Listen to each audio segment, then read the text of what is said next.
The subcommittee will come to order. After recognizing myself and Ranking Member Deutsch for 5 minutes each for our opening statements, I will then recognize other members seeking recognition for 1 minute. We will then hear from our witnesses, and without objection, the witnesses' prepared statements will be made a part of the record, and members may have 5 days to insert statements and questions for the record, subject to the length limitations in the rules. The chair now recognizes herself for 5 minutes. Since 2011, Tunisians have made tremendous strides in overcoming decades of crippling authoritarian rule. Multiple free and fair elections, a modern constitution that enshrines women's rights, a rapidly opening space for freedom of the press, and a rare commitment by Tunisia's major political parties to negotiate and find mutually acceptable middle ground so that the democratic transition can continue.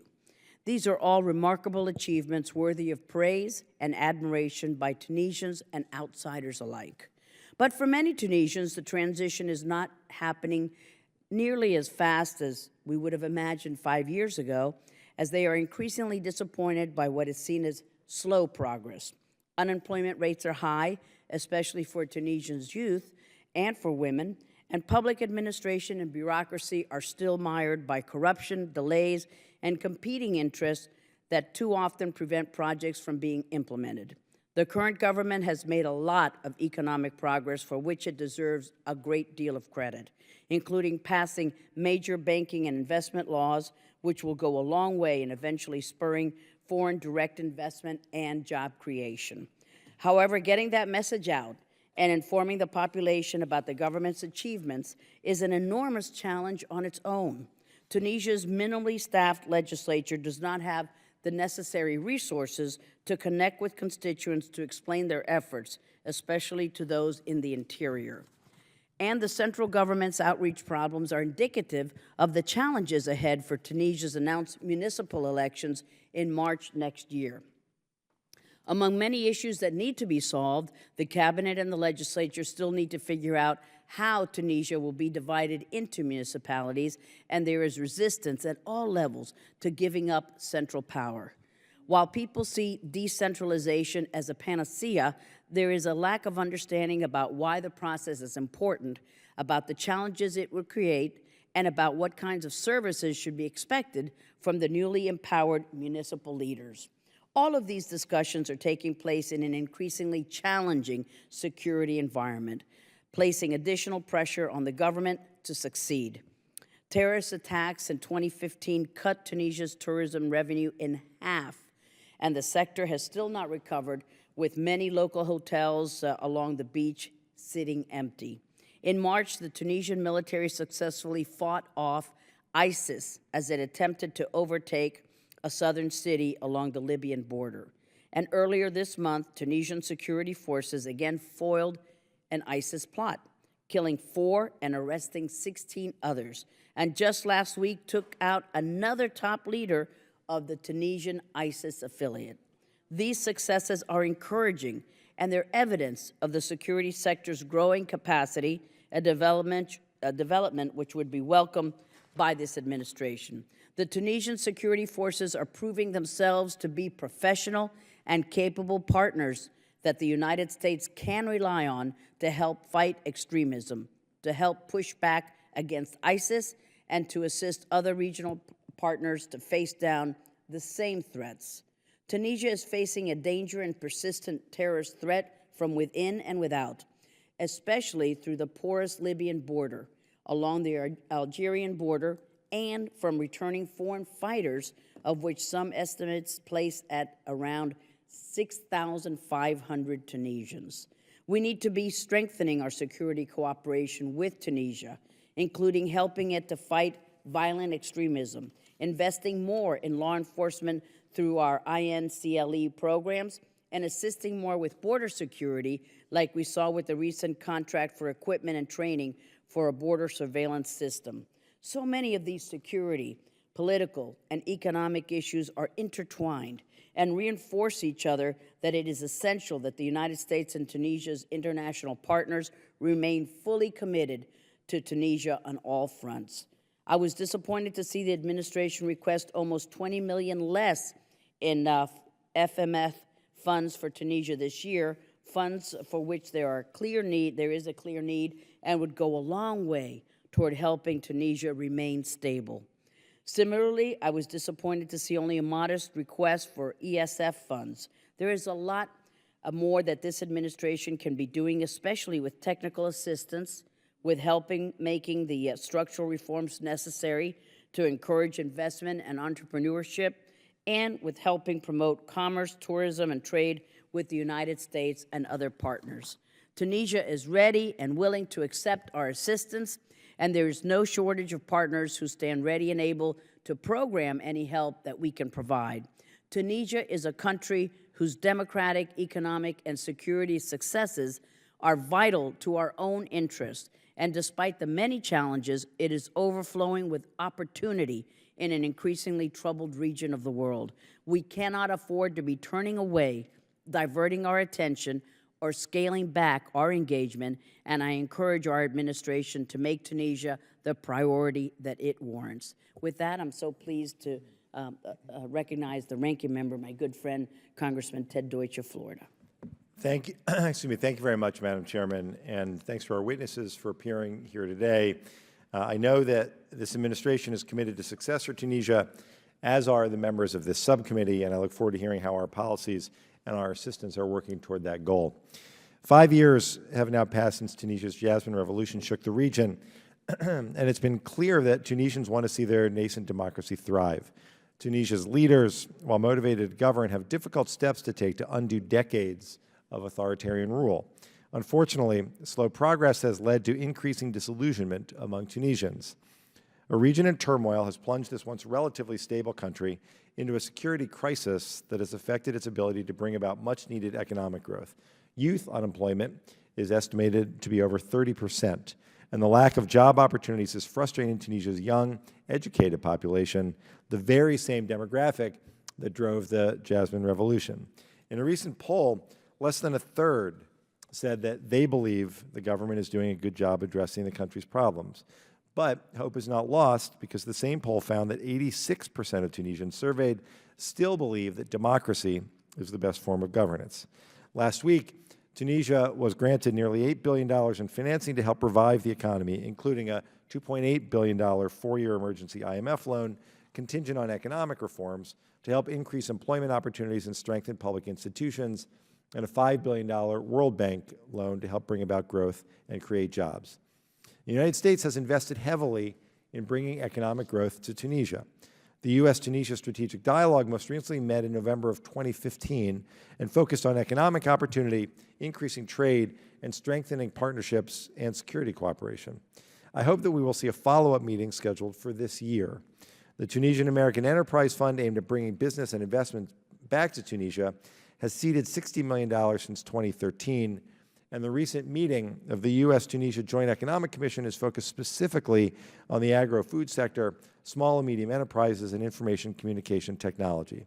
Unfortunately, an unstable security situation will not draw the new significant foreign investment that Tunisia badly needs. The horrific attacks on the Bardo Museum in Sousse and in Ben Garden have shaken Tunisian society and have dramatically decreased the foreign tourism that used to fuel the economy. The deteriorating situation in Libya has had and will continue to have a dramatic impact on Tunisia as well. Libya has served as home base to several of Tunisia's attackers. Tunisian forces, with the help of U.S. assistance, have stepped up efforts to control the border of Libya, and much of our assistance to Tunisia is now focused on counterterrorism. If the decision is made for U.S. and coalition forces to go after ISIS in Libya, what effect will this have on Tunisia, which has so far sent the largest contingent of foreign fighters to train with ISIS? According to a recent Washington Post article, a strike in Libya killed 41 militants, most of whom were Tunisians, just weeks before the attack on Ben Garden. I'm concerned that without greater prospects for employment, more young Tunisians will be drawn to ISIS's steady paycheck. And bringing about this kind of real change will take political will. Thus far, Tunisia has fared well in the transition of power, with the country's leaders uniting for the good of the country. President Essebsi and his secular coalition joined with the Islamist Ennahda to form a unity government that has seen some moderate success in pushing through economic reforms. But progress on many other needed reforms has been slow. In a recent surprising turn of events, last week Ennahda announced a decision to separate religion from politics. As one media report put it, Ennahda's reform appeared to try to distinguish itself in a region where political Islam has suffered setbacks. This, coupled with Tunisia's progressive, by regional standards, constitution, bode well for the stability of the government. The U.S. should continue to support programs that help improve good governance and streamline much of the bureaucracy left over from the Ben Ali era. And while I am heartened by this government's continued focus on transparency and accountability, I remain concerned about human rights abuses, including those carried out by security forces. I also hope that we are using the voice of the United States government to push for equal protection for the LGBT community, which has faced increasingly brutal persecution. There are no shortage of challenges facing Tunisia, and we must be clear-eyed about the ability to successfully address them. But there at least seems to be willingness in the government to confront them, albeit slowly. And how can the U.S. most effectively support these reform efforts? How can we utilize our assistance to show the people of Tunisia that they should still have hope? These are the questions that I look forward to discussing. I appreciate the administration's continued commitment to Tunisia, and I look forward to a productive discussion today. Thank you. Thank you so much, Mr. Deutsch. Ms. Frankel? Madam Chair, I'll wait till my turn. Seeing no further request for time, it is my pleasure now to introduce our witnesses. First, Mr. John DeRocher.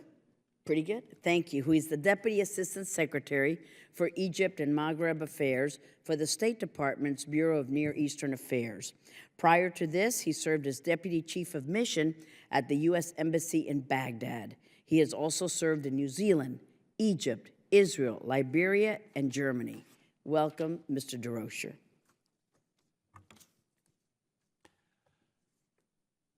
I don't know what he just said to me. What? Next, we welcome Ms. Maria, that's what he's saying to me, Longi, thank you, Nate, USAID's Deputy Assistant Administrator for the Middle East. Prior to this, Mrs. Longi served in various positions with the State Department and also worked at the Millennium Challenge Corporation as its Director for Threshold Programs in several developing countries. Welcome, Mrs. Longi. We are pleased to have both of you here today. We thank you both for your service to our country. Your prepared statements will be made a part of the record. And Mr. DeRocher, we will begin with you. Chairman Ros-Lehtinen, Ranking Member Deutsch, members of the committee, I'm honored to appear before you today to discuss our relations with the Republic of Tunisia. It's a pleasure to share this table with my talented friend and colleague, Maria Longi, USAID's Deputy Assistant Administrator for the Middle East. Tunisia's 2011 revolution sparked the Arab Spring, or Arab Awakening, which continues to reverberate throughout the region. While other countries have struggled with their transitions, Tunisia has emerged with a nascent yet stable democratic government. Tunisians have a constitution widely hailed as one of the most progressive in the Middle East, and they have conducted 2 sets of transparent and credible elections. I am happy to report that the Tunisian-American partnership continues to deepen and mature as we confront shared security challenges, build sustainable economic growth that benefits both nations, and build strong democratic inclusive tradition that serves as a model for the region. Tunisia is a reliable partner, and we can make it stronger if we continue to show our support. Tunisia continues to face considerable challenges. Between 3,000 and 6,000 Tunisians have joined extremist groups abroad, and the horrific attacks of 2015 underlined the very real threat that extremists pose to Tunisia. We cannot address security challenges in Tunisia without discussing Libyan instability. The attackers in the Bardo and Sousse attacks received training in Libyan terrorist camps, and there are between 250,000 and 1 million Libyans currently displaced from their own country living in Tunisia. Without a permanent political solution to the ongoing strife in Libya, Tunisia will continue to face real and persistent security challenges from across the border. Our assistance funding is helping the Tunisian security services develop a more agile security forces that respect human rights and democratic principles. Tunisia views the United States as a principal partner in its efforts to strengthen military and civil police authorities. Our support will enhance security forces' capacity to counter threats from internal and external groups, monitor Tunisia's borders, communicate and coordinate internally more effectively, and combat terrorists in diverse environments. Our support also helps the civilian criminal justice sector improve respect for the rule of law and promote citizen security and access to justice across Tunisia. Additionally, in 2015, President Obama designated Tunisia a major non-NATO ally in recognition of our shared values and Tunisia's strategic importance as a democratic success and critical line of defense against instability. Tunisia continues to develop long-neglected government institutions, but practices of the old regime linger. We are concerned about reports of corruption at all levels of government. Tunisia's Big Tent government moves slowly. The ongoing disputes in a key party of the governing coalition have slowed decision-making further, and reforms do not come as quickly as we would like. But Tunisian officials rightly take pride in their country's exemplary efforts to promote the rule of law, transparency, and accountability, reform its security sector, and reinforce principles of democratic governance. Tunisians across the spectrum of society recognize that human rights abuses and corruption must be addressed and actively seek ways to create change. In recognition of the important role of civil society in advancing reform, Tunisia has joined the Open Government Partnership and is partnering with civil society to promote transparency, accountability, and participation in government. Senior government officials are working to address challenges and repeatedly voice their commitment to reform. More needs to be done on all of these fronts, but establishing transparency and accountability mechanisms and a culture of zero tolerance of corruption will take time.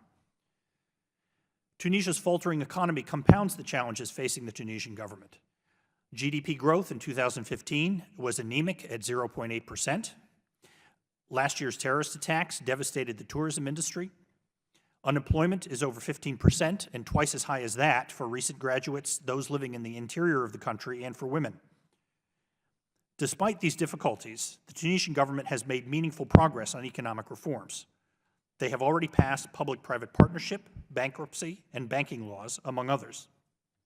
I am optimistic that Tunisians will pass a new investment code this summer.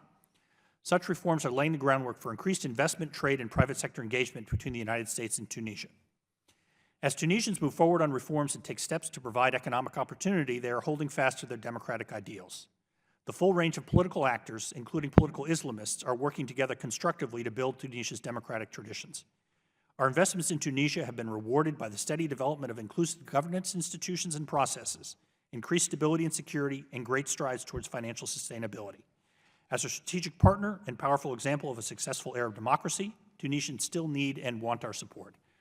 The development of a fully functioning and transparent democracy will take time and patience as Tunisian leaders strengthen their institutions.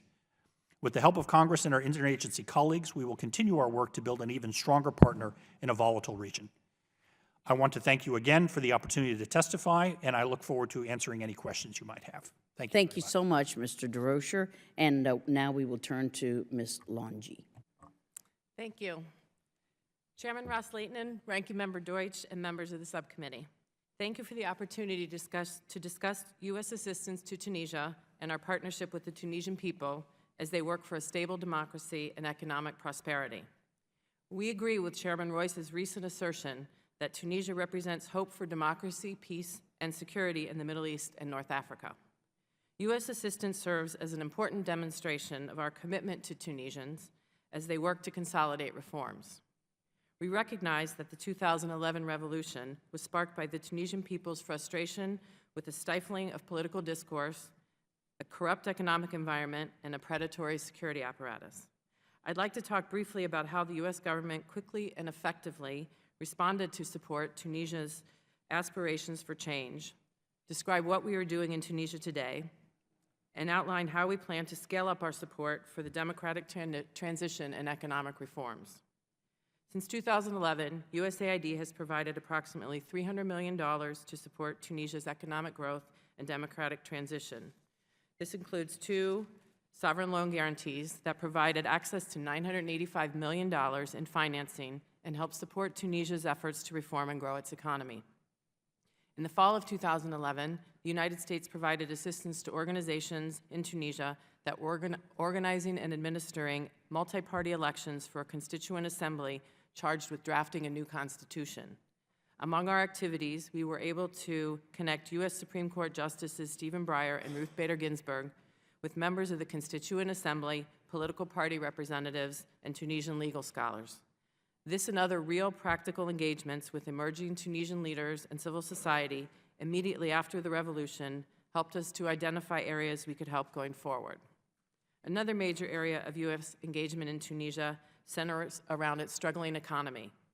Through careful analysis, we identified significant constraints to job creation and economic growth in Tunisia, which we are working to address in many ways, including helping Tunisian firms unlock opportunities for growth and supporting job creation, training young entrepreneurs in marginalized areas, and providing technical assistance to Tunisia's government as it drafts and implements laws to improve the investment climate and encourage private sector development.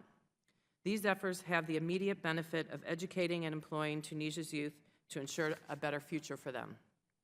As an example of how our work is directly responding to the needs of aspiring Tunisian workers, I would like to highlight a program for training Tunisian entrepreneurs in marginalized areas, primarily those close to Tunisia's borders with Algeria and Libya.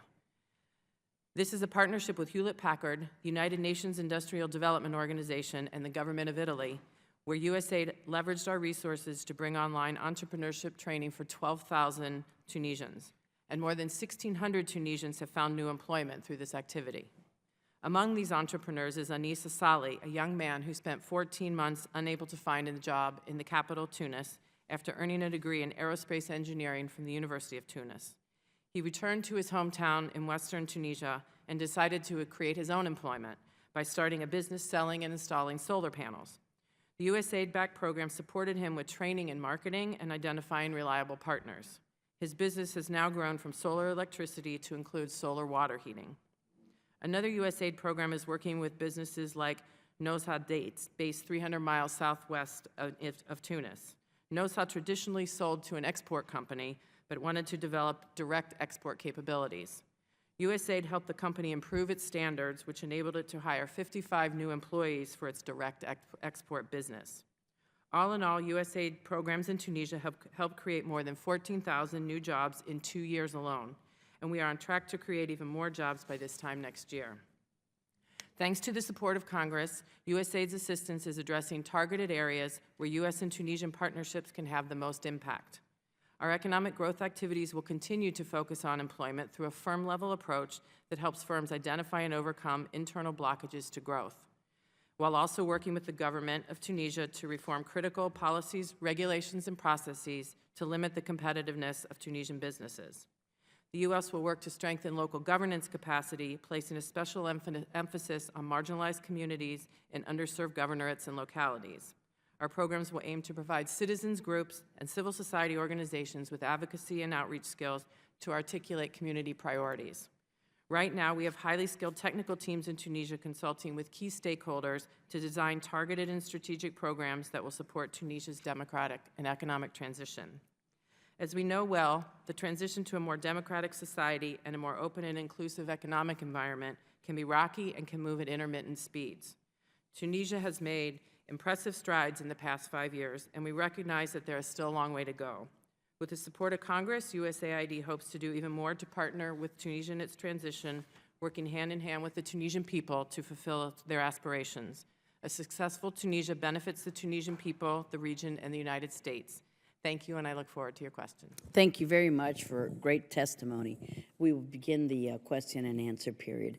As both of you have stated, seeing Tunisia's democratic transition through is critical to U.S. interests and regional stability, but because of a modest budget request and other issues vying for attention, it may appear as though the administration doesn't view Tunisia as one of its top priorities. While the administration's FY17 request for Tunisia represents a slight increase over the prior years, the ESF request is for $74 million 20 million of which is for the enterprise fund, and the FMF request is 45 million, which is $20 million less than last year. So many of the challenges in Tunisia are interdependent, and I fear that what will happen if the government can't show the people that it can provide security while simultaneously growing the economy and expanding political inclusion, it could be a recipe for disaster. So I ask, why aren't we doing more to promote democracy and governance and to contribute to the country's badly needed economic growth? Why was the FMF request for Tunisia reduced for the upcoming fiscal year? And what is the status of military equipment requested by Tunisia? Is there anything being held up? Thank you very much for your question. Obviously, we are and remain extremely supportive, and this administration is very supportive of Tunisia's and Tunisians' efforts to build their democracy. And we have a robust interaction across many areas. Obviously, the assistance programs that we've talked about, but it goes beyond assistance to our governmental interactions and our interactions with the private sector. We, of course, President Kaida Sepsi was here last year to see President Obama, and Secretary Kerry was in Tunisia last fall for the strategic dialogue. We also have the Joint Economic Committee, which has done a great deal to address the barriers to interactions and trade between our two private sectors. We have a joint military commission that deals with our military assistance issues. And we recently had very useful trade and investment framework agreement discussions about trade issues, particularly in Tunisia. On the assistance side, we've crafted our assistance program very carefully. We think it meets the requirements that Tunisia has. And we think it's robust, and we will continue to have a robust program going forward. We're moving forward with our military assistance across a broad range of areas designed to increase Tunisian security services mobility, their surveillance capabilities, their border security capabilities, and we think that's very successful. We're moving forward on different aspects of military assistance very well, and feel very positive about that. And we also have robust ESF programs that Maria has outlined, and we feel confident that we've built an assistance program for Tunisia that matches its needs. I will also say that the increase that we saw in fiscal year 2016 has prompted us to go out and design some really robust and new democracy programs. And so, as I mentioned, our teams are in the field right now designing those, and they will address some of the issues that you raised, Chairman, on the local governance and the decentralization and the empowerment of youth. And so we're excited to get those designs completed and in train, and I guess time will tell how much more we can absorb on that front, but we are moving forward robustly on expanding. Thank you to both. And on the Tunisian American Enterprise Fund, it was established to respond to an urgent need for investment and job creation in Tunisia, but there's some questions surrounding its effectiveness. How many projects has the Enterprise Fund implemented so far? How many jobs has it helped to create, and what barometers do you use to measure the success of the fund? Yes, so the Enterprise Fund was created almost 3 years ago, and they did make their first investments about almost 2 years in, which is, from what I understand, is pretty commensurate with prior investment funds. They did have to figure out how to work in the complex legal and regulatory environment, which is, as we've mentioned, is changing and improving, and so that was part of their start. They've invested about $10 million to date in about 5 or 6 companies, and our most recent discussions with the fund tells us that they have about $45 million in projects that they are doing due diligence on right now, and they've told us that those are very, very promising projects, and so we expect to see a lot more investments this year and next as they get through the due diligence. I think as far as what would be successful, The goal of the Enterprise Fund is to create a robust private sector and help the SME sector and on lending it to microfinance. And so as they make more investments, those will be the types of things we're monitoring. I'm not clear yet on the jobs created. We can go back and bring you some information on that. I would assume that it's probably not too high yet with the 5 companies, but we can get back to you on that one. Thank you very much, and also would like to point out that we have the Tunisian ambassador to the United States with us, a good friend of this subcommittee. Welcome, sir. And with that, I'm very pleased to yield to my good friend, Mr. Deutsch, for his time. Thanks, Madam Chairman. Mr. DeRocha, last week, the head of ANADA said, "We are leaving political Islam to enter Muslim democracy. We are Muslim Democrats who no longer claim political Islam." 2 questions. 1, what are the implications for Tunisian democracy? And 2, does this statement have broader implications for the future of political Islam in the Middle East? Thank you very much for the question. Regarding NAFTA, the NAFTA party has played a very constructive role in the development of Tunisia's democracy since the revolution in 2011. They have played actively in the political sphere consistently, continuously since then.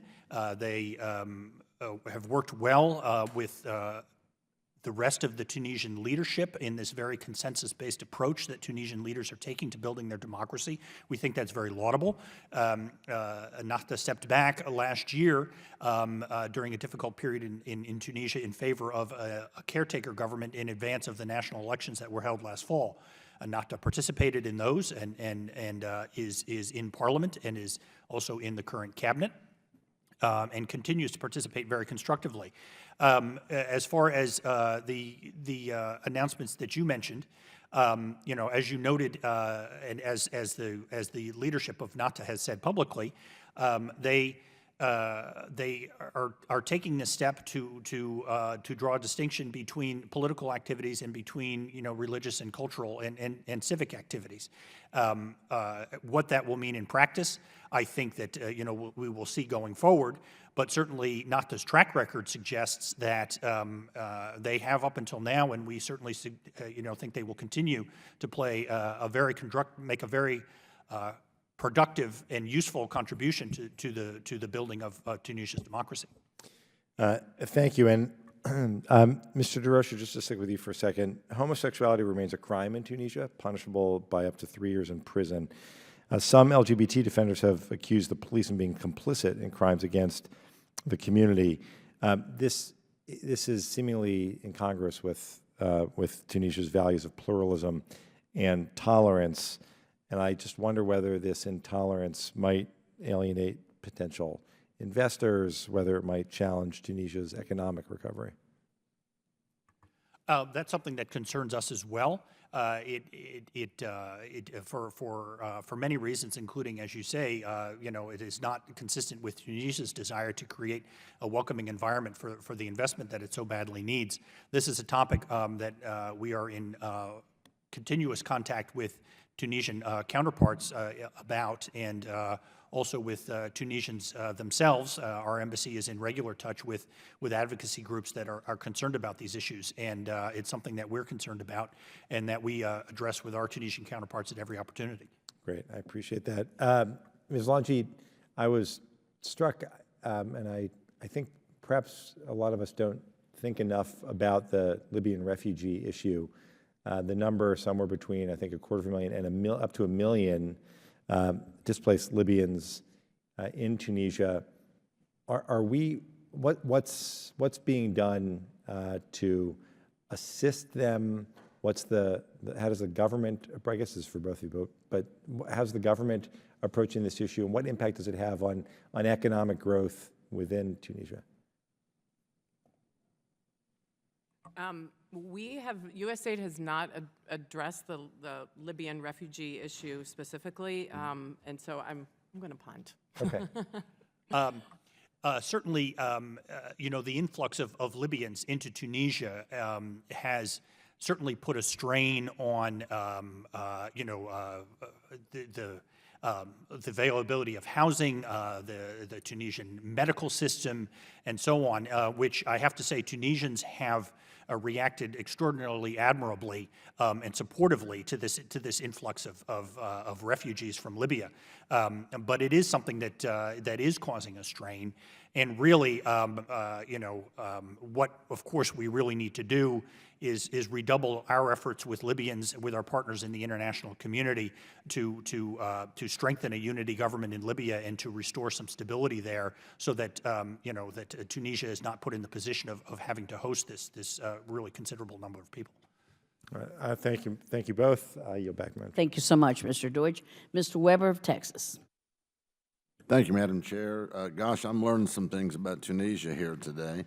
The population of Tunisia, I guess, either one of y'all? About 11 million. About 11 million. How many square miles? I'm sorry, I'm not real good at that kind of geography, sorry. Okay. But it can't be bigger than Texas, right? Nothing's bigger than, nothing's For the bigger. record, nothing is bigger than Texas. I just want to make sure. So, according to my notes, President Obama designated it as a major non-NATO ally. How many major non-NATO allies do we currently have? Do you know? I'd have to go back to be certain. I think it's, instead of speculating, I will go back and check. It's in the realm of a dozen or so, perhaps slightly more, but let me get back to you. So how many NATO allies?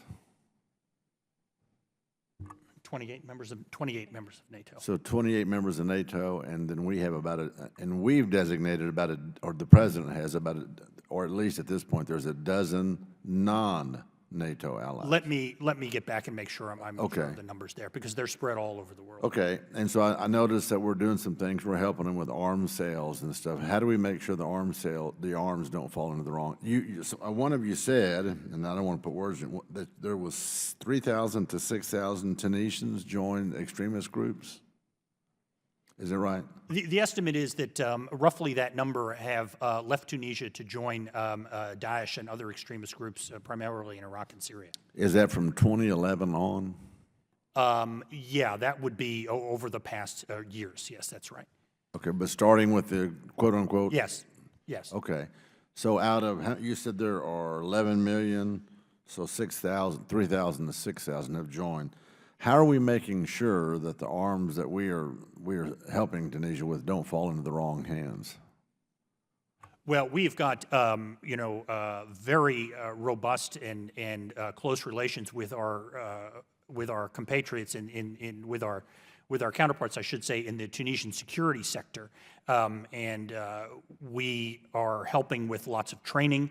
We're helping with material, particularly that helps in regards as far as mobility and border security and surveillance and so on. And generally, as a rule, these foreign fighters are leaving the country in dribs and drabs through commercial means via various routes to get to Iraq and Syria, meaning they're not really in a position to take things with them. Which brings me to my next, is it, how do you say your name? Is it?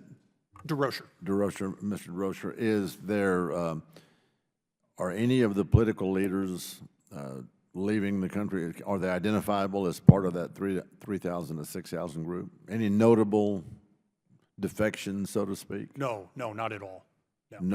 These are young men, generally from pretty challenged backgrounds, who, as I think a couple of the speakers have noted today, have been pulled in by some of this propaganda that we all see regarding ISIL and its goals. But this is it's not a leadership issue in that sense. Okay, and then is it Longy? Is that how you say that? Longy. Ms. Longy, you said earlier that your team is going out to design, and I think I'm quoting you now, real robust democracy programs or something to that effect. How do you define a real robust democracy program? Tell us about that. Well, with the increased funding that we received in fiscal year 16, real and robust. So we are looking at the needs on the ground and consulting with stakeholders. The areas where we are most likely to engage are on the decentralization and the local government reforms that were enshrined in the new Constitution. And so we are going to be collaborating the World Bank, part of the World Bank program that was referenced earlier. We'll do work in this area, and we will try to plug in where we can have an impact there.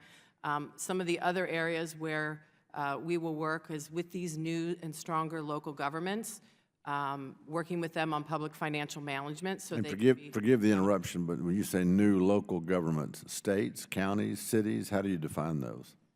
The municipalities. They're defined as Municipalities. municipalities, right. And so the Constitution enshrined that they would now have elected officials. And so those elections are slated for early 2017 or sometime in 2017. So right now we are working with our State Department colleagues, our embassy, other donors in the field to decide how we as the international community can help support and help the Tunisians make this transition, decentralization a success. And so that is going to be a big push over the next year for our assistance as well as for the Tunisians as they work on this. Another piece of that is to work with citizens and civil society and the private sector on how to work with these new decentralized. Okay, let's go back to what you're just now saying. You said you met with the stakeholders. You're talking about citizens, private sectors, NGOs. Can you name 4 or 5 different groups of stakeholders? Sure. NGOs, other civil society groups, private businesses that work in these areas, investors from abroad, investors from within Tunisia. So there's a lot of groups. Okay. And then one final question, if I may, Madam Chairman. I'm going to run over just a second here. According to my notes, there was a lot of opposition, I guess, as they were making a political transition, and it said such as from trade unions. What kind of trade unions? I mean, do they have, or is that electrical? Is that plumbing? Is that agricultural? Do you know? Tunisia has a very potent trade union history, I guess I would say. The largest umbrella organization is something called the UGTT, and in fact, the UGTT was one of the 4 members of the quartet that won the Nobel Prize, the Nobel Peace Prize, for their contribution to building the consensus that helped lead to this democratic revolution in the post-revolutionary period, the democratic governance. The labor unions have considerable weight in Tunisia, and they are part of this dialogue about how to reform the economy. Name the kinds of labor. That's my specific. Sorry? Name the kinds of labor. That's my specific question. Oh, Truck well, drivers, electrical contractors. I think it would cover all those areas: teachers, government employees. Okay, so they have robust, in-place unions that Yes. actually. Yes, they do. Okay, great. That's it. Thank you very much. Thank you, Mr. Weber. Ms. Frankel. Thank you, Madam Chair, and thank you to the witnesses for being here. Mr. Weber, I just want you to know I did a Google search while you were asking your question. There's 16 non-NATO allies.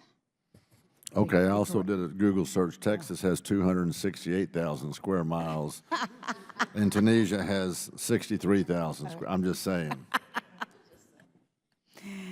And one other thing, I was just saying to Mr. Deutsch, you know what, when you told the results of the poll, I almost had a laugh, only because I was thinking there would be the same results here in the United States of America, which is sort of ironic, isn't it? But I just came back from Tunisia. I was there with Mr. Royce.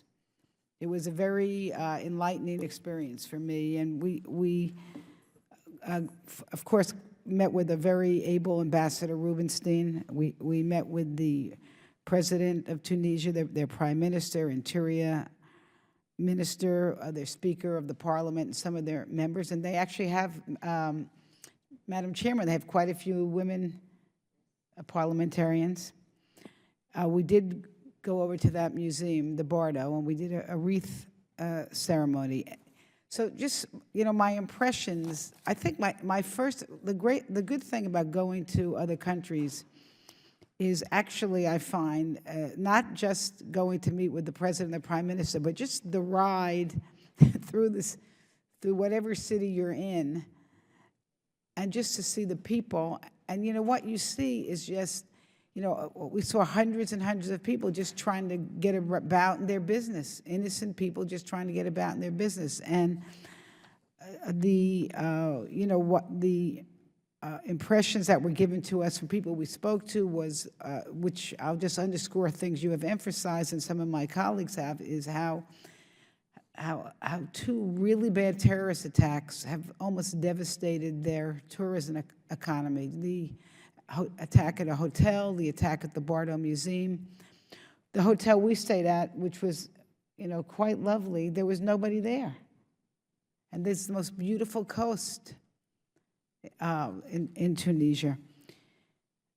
We also got to meet with Ambassador Bodhi, who is the virtual ambassador from Libya, and we were able to have some good discussions on really the interrelationship between Tunisia and Libya and the fear of the fighters coming back and forth and so forth. And a couple of questions I had, because one of the points that were made, and I want to ask you about the weapons, I think Mr. Weber raised an issue there, was I thought the concern was about weapons that had fallen into the wrong hands since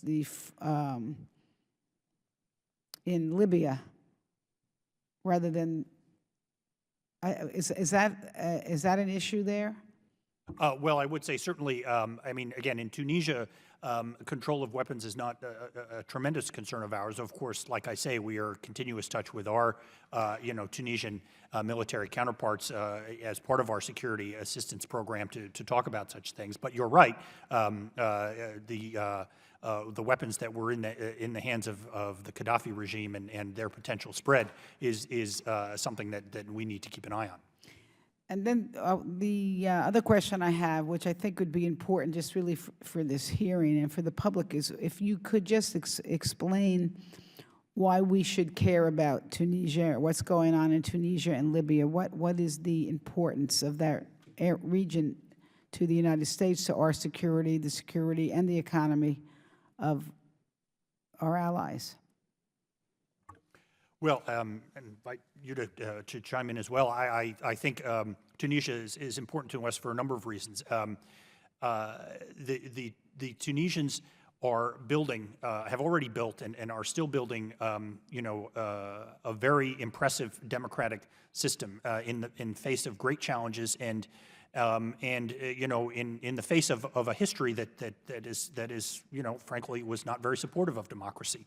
The Egyptians are trying to make that change. That, as we've seen through so much of the world, making that transition to democracy is a very challenging thing. And I think it's in our interests to support that just as a general principle, and we do. And of course, that aside, Tunisia is in a difficult region. Most importantly, it has a very challenging neighbor in Libya and in the unstable situation in Libya, which, the threat from that instability in Libya could potentially spread more broadly, which is certainly something we don't want to see. And it is very much in our interest to help our Tunisian friends prepare and strengthen not only their democracy, but their economy and their security in a way that helps them be a bulwark against that instability. Did you want to answer that? Okay. Thank you, Madam Chair. I yield back. Thank you, Ms. Frankel. Dr. Yoho. Thank you, Madam Chair. Good seeing you. Thank you for being here. I find it interesting that our fledgling democracy that started with the Jasmine Revolution in 2011, the Arab Spring, that the whole genesis of that, and then you see this fledgling democracy building up, and things are going what we would consider in the right way. And then we see the terrorist attacks that happened last summer, and tourism is down 90%, the way I understand it, and it's kind of just floundering there, and people aren't really flocking to get back there, and they have so much prime real estate, from an American perspective, looking at that. It's a beautiful part of the country. If we look at that democracy, and it's so important that we have a thriving democracy in there to show what liberty and freedoms can do, or people that are striving to better their country like that, what have they done that is working, that we can learn from, so that we can, maybe have an influence or bolster that to affect that they continue down that path? And what have they done that hasn't worked so that we don't make those mistakes when we're helping other countries that are fledgling democracies that want to build from that? And then a third question is, how much influence does the Muslim Brotherhood have in that country? And then I've got a couple more. I would say that I would point to a couple of factors. I mean, fundamentally, I think what the Tunisians have done right is they've been guided by a sense of consensus and by a sense of, despite perhaps differing political or economic approaches, the sense of a need to move together and work together. For example, I would highlight, I mentioned before the Nobel Peace Prize that was given to a quartet of organizations for the role they played in bringing together Tunisians to support the revolution.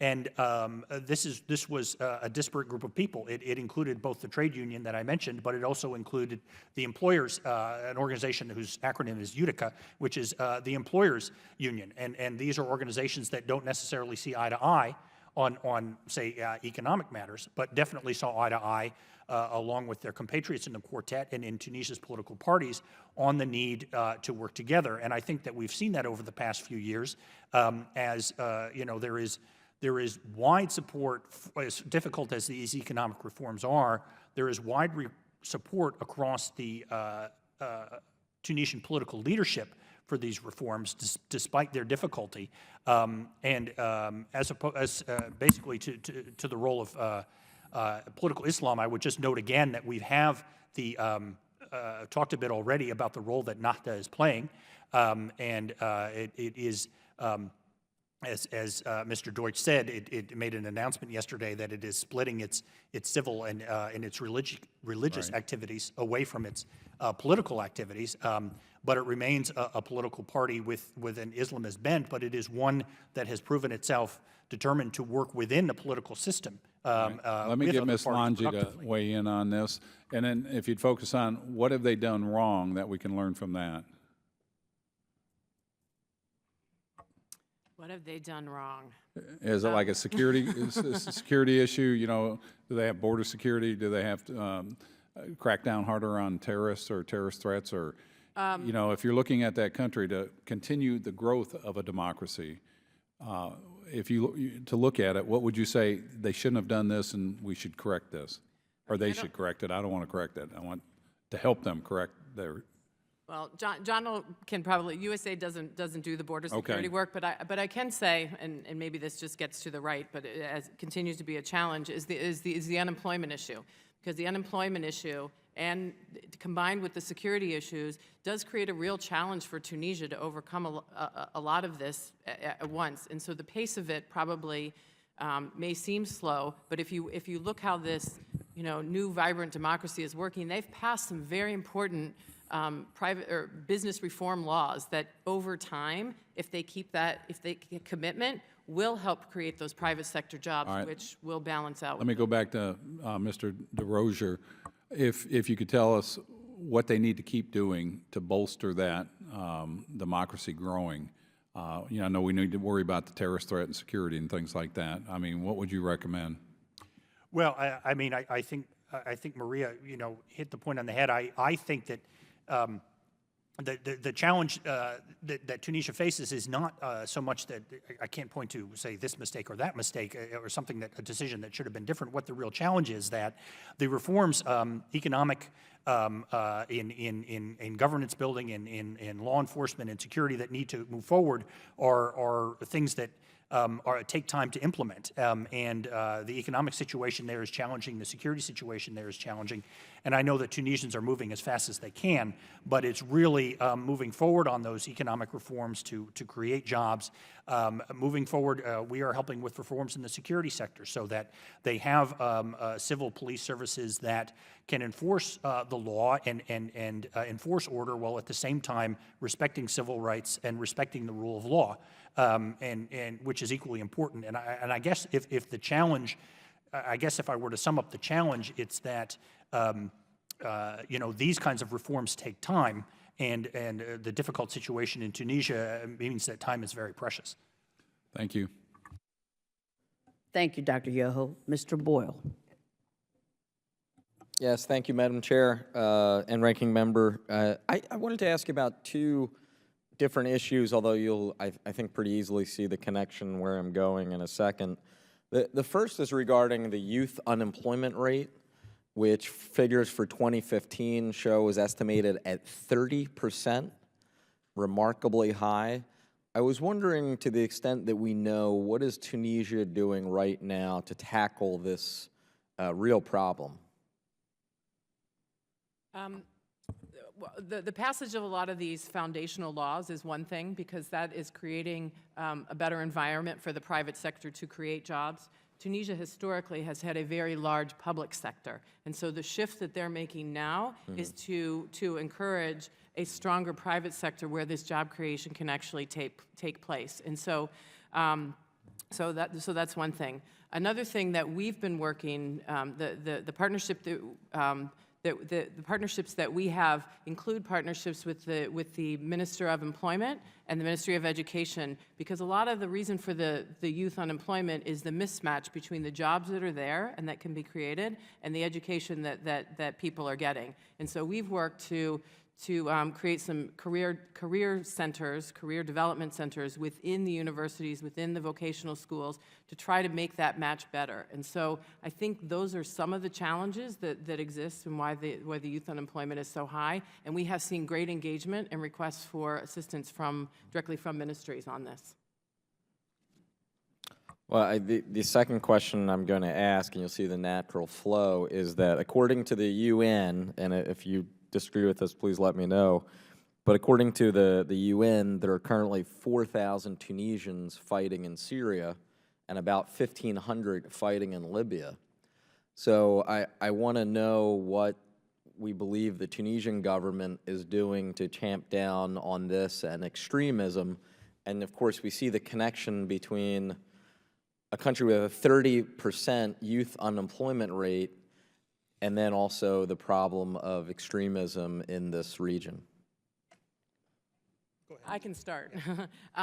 We have been looking at the drivers of violent extremism in Tunisia. USAID, the State Department, Department of Defense, we are trying to figure out, and the reasons, the drivers, they're very local. Sometimes it's by neighborhood, sometimes it's by region, right? So the drivers that we've identified in certain areas of Tunisia include the unemployment, the disaffected populations, including youth, some of the people not happy with the pace of reforms, people not happy with how their government is including them. And so if you look at some of the programs we are trying to target to address these, they include creating transparent and accountable local government so citizens can feel like they are a part of that.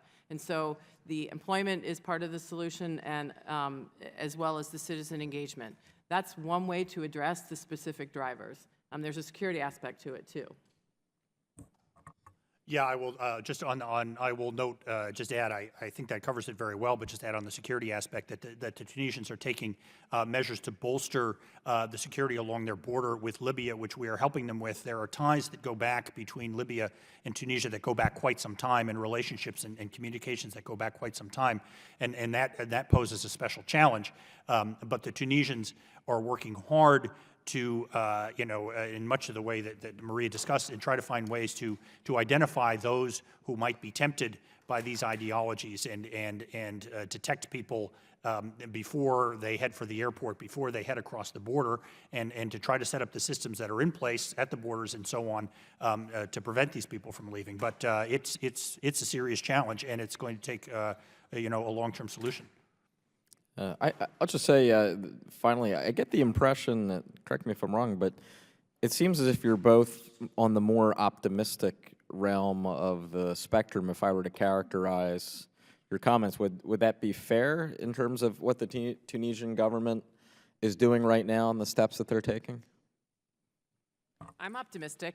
I mean, the engagement that we've had on if you just look at on the economic sphere, the engagement from minister level to working level on really truly being committed to creating jobs and to improving the business environment and to getting youth engaged in a constructive way, it's positive. I would definitely second that. I'm optimistic because of the record that the Tunisians have built up over the past few years. They're pursuing the kinds of reforms that Maria described that they need to pursue, and these are not easy things to do, but they're pursuing them despite the difficulty. Thank you. Thank you very much. Does any member wish to have another round? Thank you so much. Thank you for presenting a very realistic and hopeful outlook for our great partner, Tunisia. Having been there also, I wish I would have been in Ms. Frankel's Codel, but we went on our own, and it was sad to see beautiful hotels empty. And we hope that folks come back to the beauty of Tunisia. Thank you so much. And with that, the subcommittee is adjourned.